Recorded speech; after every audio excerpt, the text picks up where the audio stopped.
Listen, that's not thunder. There's no storm tonight.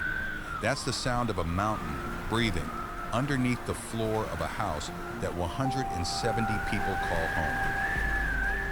They've heard this sound their entire lives. Their parents heard it. Their grandparents heard it, the ones who survived anyway. And every single one of them has made the same quiet peace with it. One day, this sound might stop being something they live beside and start being the last thing they ever hear. We're going to that place, but first we have to earn it because that house in the volcano isn't an outlier. It's the end point of a pattern that exists all over this planet.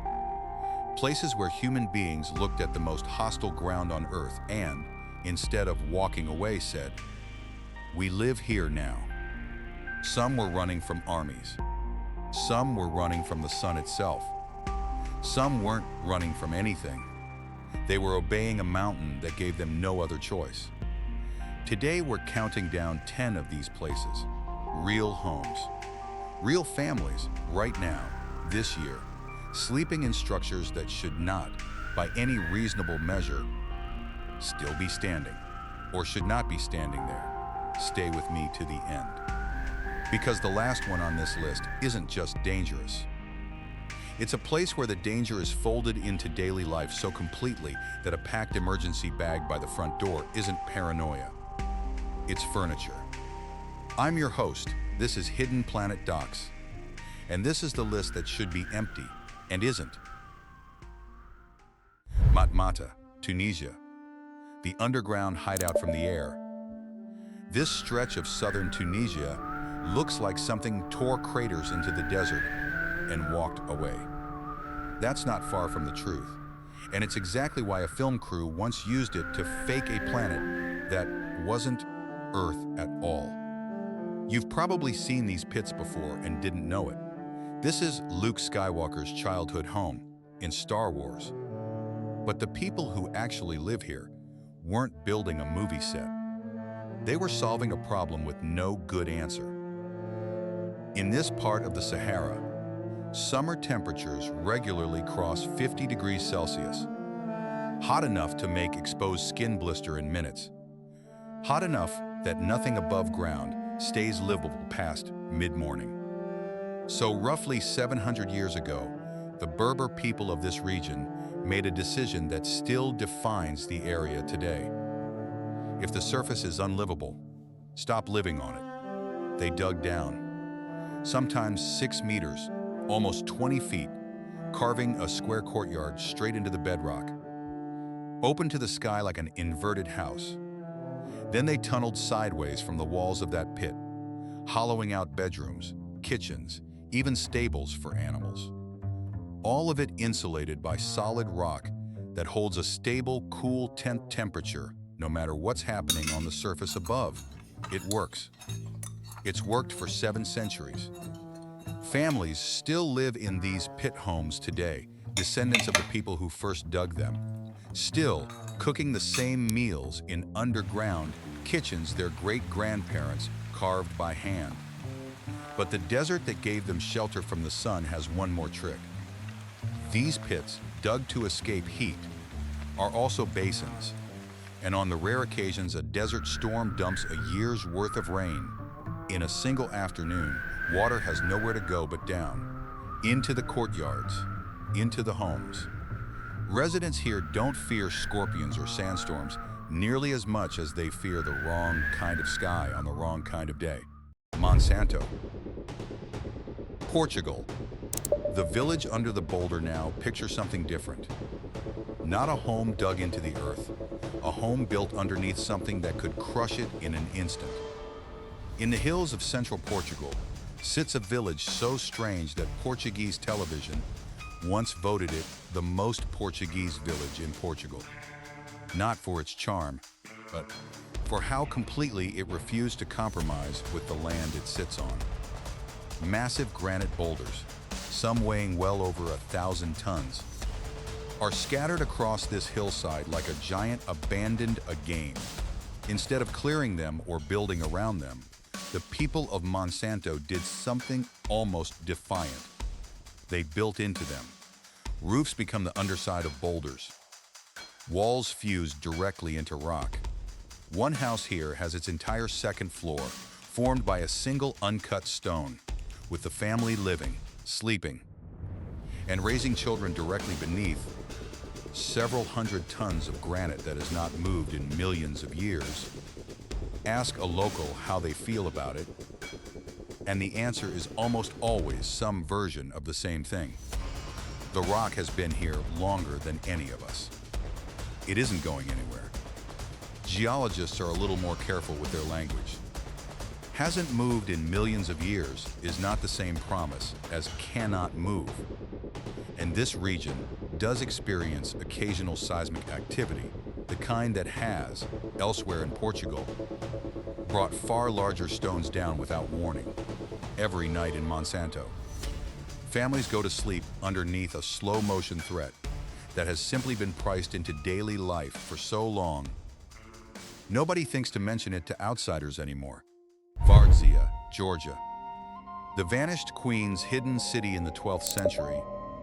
A queen who ruled one of the most powerful kingdoms in the Caucasus had a problem every ruler eventually faces. Enemies who knew exactly where to find her. Queen Tamar's solution wasn't a wall. It was disappearance. She ordered an entire city carved directly into a mountainside.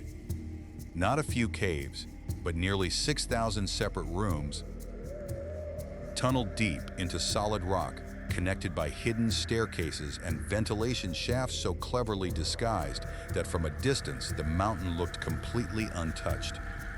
Inside, churches, wine cellars, irrigation channels, even a working water system that brought fresh mountain runoff directly into the rock. For generations, this was one of the best-kept secrets in the region, a fully functioning city that simply wasn't visible to anyone who didn't already know it was there. Then, in 1283, the ground did what queens cannot control. A massive earthquake tore through the region, and instead of just shaking Vardzia, it sheared the entire outer face off the mountain. Centuries of carved secrecy were exposed in a matter of seconds. Thousands of rooms suddenly opened to wind and daylight that had never touched them before. Vardzia is still inhabited today by a small community of Georgian Orthodox monks who've chosen to stay in the exposed remains. And the same fault line that unmasked this mountain in 1283 is still active. It hasn't delivered a verdict that size since, but in geological terms, hasn't yet is not the same as won't. Ganvié. Benin, built to outrun some places on this list, were built to defy nature. This one was built to outrun other human beings, and it worked so well, it's still standing 300 years later. In the 17th century, West African kingdoms allied with European slave traders to capture and sell members of rival ethnic groups, the Tofinu among them. Facing annihilation, the Tofinu people made a calculated gamble based on local spiritual belief. The slave-trading armies pursuing them held deep taboos against entering open water, believing it to be protected by powerful spirits. So the Tofinu didn't run inland. They ran onto the lake, building an entire settlement on stilts above the water, far enough out that no army on horseback could follow. It worked. The raiders never came, and the settlement that began as a desperate escape became Ganvié, today home to roughly 30 Zoo people, the largest lake village in Africa, complete with floating markets, a school reached only by canoe, and a mosque rising directly out of the water on wooden poles. The human threat that built this place is centuries gone. But Ganvié's foundation, wooden stilts driven into lake mud, was never designed for what's coming now.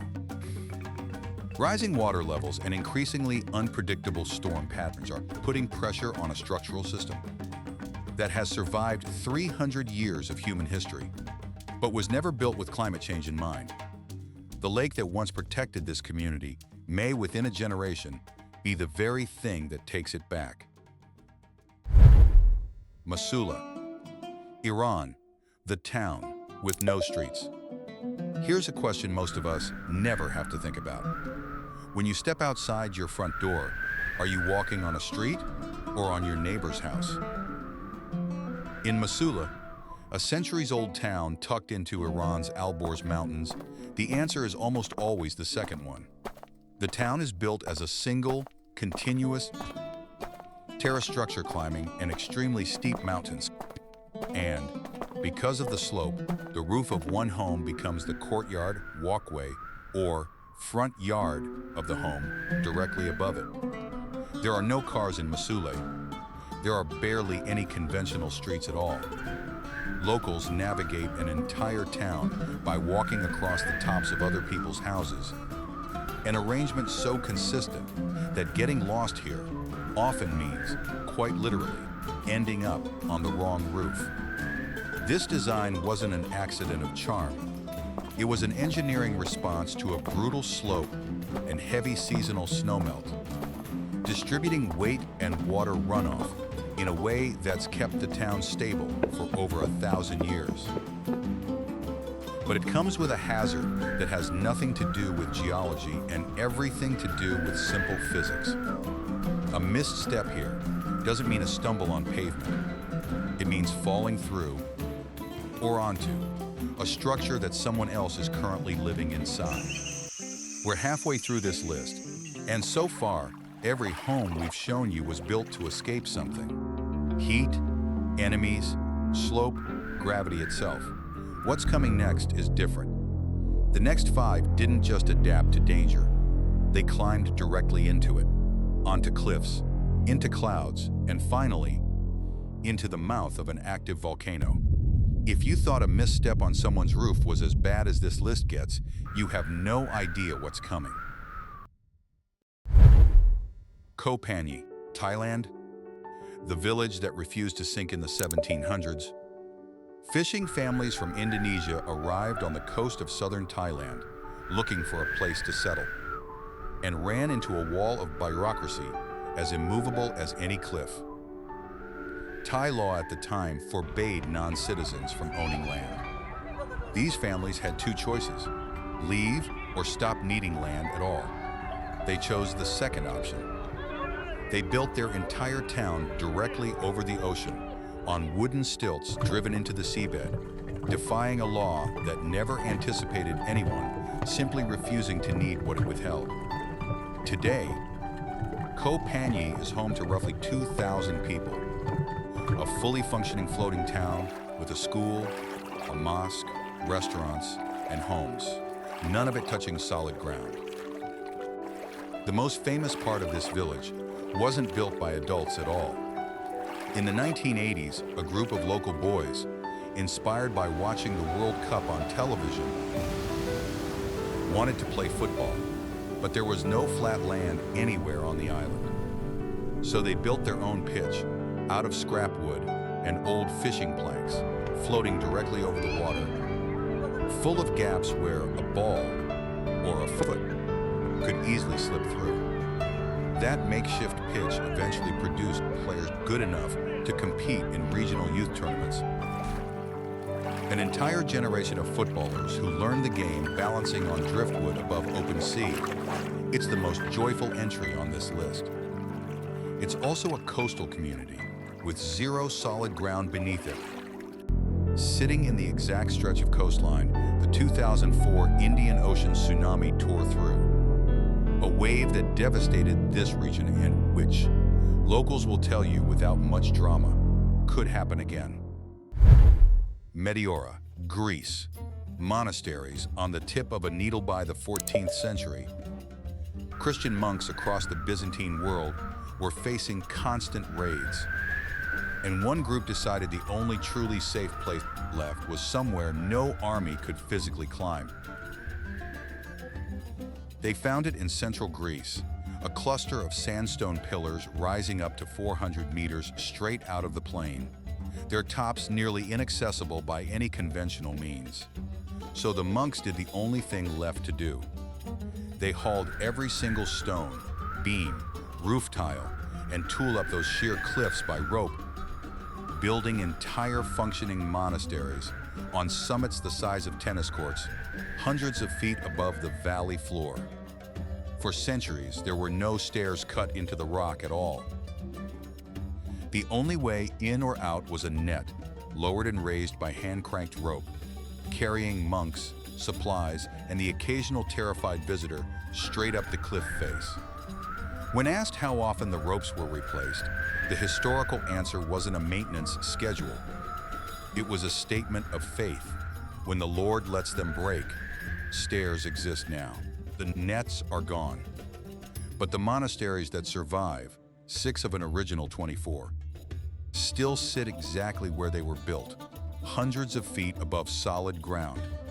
Home to monks and nuns who chose total isolation as a feature, not a flaw. Hanging Temple, China, 500 years on Toothpicks. From the valley floor in China's Shanxi province, this temple does not look like a building. It looks like an optical illusion. A multi-story wooden structure, suspended halfway up a sheer cliff, held up, apparently, by beams no thicker than a human wrist. It was built roughly 1,500 years ago by a single monk who looked at this cliff and saw not an obstacle, but a foundation, and the secret to how it's survived a millennium and a half. Through earthquakes, floods, and centuries of weather, isn't really the wood at all. It's the mountain. The temple's main structural weight is carried by horizontal beams slotted directly into holes drilled deep into the rock face. The visible wooden supports beneath are largely decorative, a psychological reassurance for visitors more than genuine load-bearing structure. Inside, the temple houses statues and shrines from 3 different religious traditions: Buddhist, Taoist, and Confucian, sharing space under one roof in a rare act of architectural and spiritual coexistence. But every visitor who steps out onto the narrow wooden walkway, 75 meters of open air beneath their feet, faces the same moment the monk who built this place must have faced first. Trusting beams you can't fully see, holding a weight you can't fully calculate. Tiger's Nest, Bhutan. A pilgrimage with no safety net at, over 3,000 meters above sea level, in the Kingdom of Bhutan. A monastery clings to a cliff face so sheer that early European explorers, seeing photographs for the first time, assumed they were looking at a painting. Local legend says a guru flew to this spot on the back of a flying tigress, landing in a cave that would become the heart of the monastery. The legend is extraordinary. The actual construction in 1692 is almost harder to believe. Builders hauled every stone, beam, and tool up a vertical rock face using nothing but rope, raw strength, and an almost unreasonable amount of faith, working at an altitude where the air itself fights against exertion. There is still no road to Tiger's Nest. There is no cable car, no shortcut. Every visitor, every monk, every supply of food or candle wax makes the same multi-hour climb along narrow switchback trails carved into bare cliff, with no real barrier between the path and a fall that would not be survivable. Thousands of pilgrims make this climb every year. A small number, every year, do not make it back down, testament to an altitude and incline that fame and devotion have never managed to make safe. Aogashima, Japan, living inside an active volcano, and now we return to where we started, to that sound in the dark. In the Philippine Sea, roughly 360 kilometers south of Tokyo, sits an island that, from above, looks almost too perfectly shaped to be real. A near-circular double caldera, the visible remnant of a volcano that is still very much alive. Aogashima is classified as a Class C active volcano by Japanese authorities and approximately 170 people live not near it, not beside it, inside its crater. They grow sweet potatoes in soil, enriched by old volcanic eruptions. They cook traditional dishes using heat pulled directly from geothermal vents in the ground. No gas line or electric stove required. Children here grow up playing in a landscape that, by any conventional safety standard, shouldn't be inhabited at all. This isn't naivety. The island's history makes that painfully clear. In 1785, a massive eruption killed roughly half the island's population in a single catastrophic event. The survivors didn't simply rebuild. They evacuated entirely, abandoning the island for nearly 50 years before their descendants finally returned. Generation after generation, choosing to come back to the exact place that had once tried to kill their family line. They're still there today. And every household on Aogashima keeps an emergency bag packed by the front door. Not as an abstract precaution, the way you might keep a fire extinguisher you hope to never use, but as a daily, lived acknowledgement. We know exactly what this island is capable of. We are staying anyway. That's the sound we opened with. That's the breathing underneath the floor. It's not a metaphor. It's the actual, literal volcano these families fall asleep on top of every single night of their lives. 10 homes. 10 reasons any reasonable person should have packed up and left, and didn't. Some of these communities were running from armies. Some were running from the sun itself. Some weren't running from anything at all. They were simply answering a mountain, or an ocean, or a volcano that gave them no other place to stand. And one of them, the one we keep coming back to, isn't running from anything. They're just waiting, quietly, every single day, for the ground beneath them to decide. So here's what I actually want to know. Looking at everything you just saw, which one of these 10 could you live in? And which one wouldn't you set foot in, not even for an hour, not even for the view? Tell me below. I read every single comment, and I genuinely want to know which one breaks your nerve. This has been Hidden Planet Docs. If this kept you watching until the very end, you already know what to do next. Subscribe, because next time, we're not counting down homes. We're counting down the journeys to reach them, and some of those routes are far worse than anything you just saw. Stay curious. Stay alive. We'll see you in the next mystery.